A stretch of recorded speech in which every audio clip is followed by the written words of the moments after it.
हत्या के आरोपी ने लाशपुर जेल में फांसी लगाकर आत्महत्या की। आरोपी हेमंत उर्फ डैनी पानचंद्र मंगरोलिया की आत्महत्या। हत्या के आरोपी ने लाशपुर केंद्रीय कारागार के उच्च सुरक्षा यार्ड संख्या 42 में फांसी लगाकर आत्महत्या कर ली।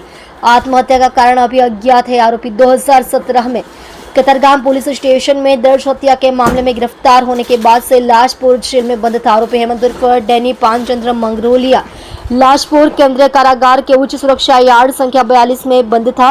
रात करीब 8:20 बजे वह बेहोश की हालत में मिला। इस बीच जब जेल कर्मचारी सुरक्षा यार्ड में गए तो पता चला कि यह आरोपी ने गले में फांसी लगा ली है।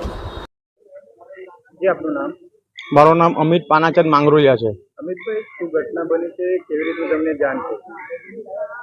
ઘટના તો મને પોલીસે જાણ કરી। કતારગામ પોલીસે પીસીઆર લઈને આવ્યા હતા ઘરે 10:30 વાગે રાત્રે અને મને કીધું કે ભાઈને તમારા આ રીતનું થયું છે એમ કે એને જાતે સુસાઇડ કરી લીધું છે એટલે તમે આવો એમ।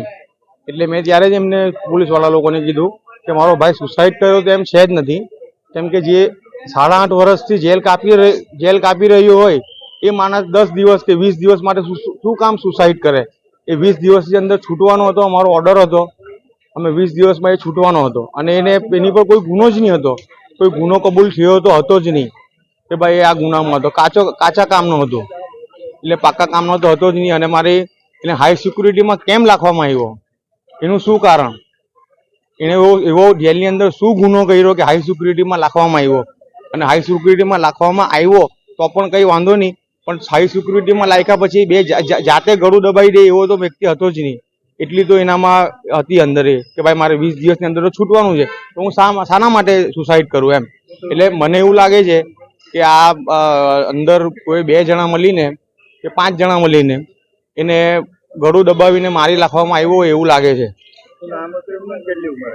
એમનું નામ હતું હેમંત પાનાચંદ માંગરોલિયા, એમની ઉંમર 39 વર્ષ। હવે માંગ શું તમારી? મારી એ જ માંગ છે કે ભાઈ જ્યાં ભલે હાઈ સિક્યુરિટીમાં જે નાખ્યો તો કયા ગુનામાં નાખ્યો હતો અને હાઈ સિક્યુરિટીમાં, અને હાઈ સિક્યુરિટીમાં નાખ્યા પછી એને સુસાઇડ કર્યું ને એના મારે ફૂટેજ જોવા છે। એ જીવિત હતો ત્યારથી અને જાતે સુસાઇડ કર્યું ને એટલે સમજી લો કે 5 મિનિટનો કે 10 મિનિટનું એને ગળું દબાવ્યું હોય તો એ મારે 5 થી 10 મિનિટનો વિડીયો જોવો છે।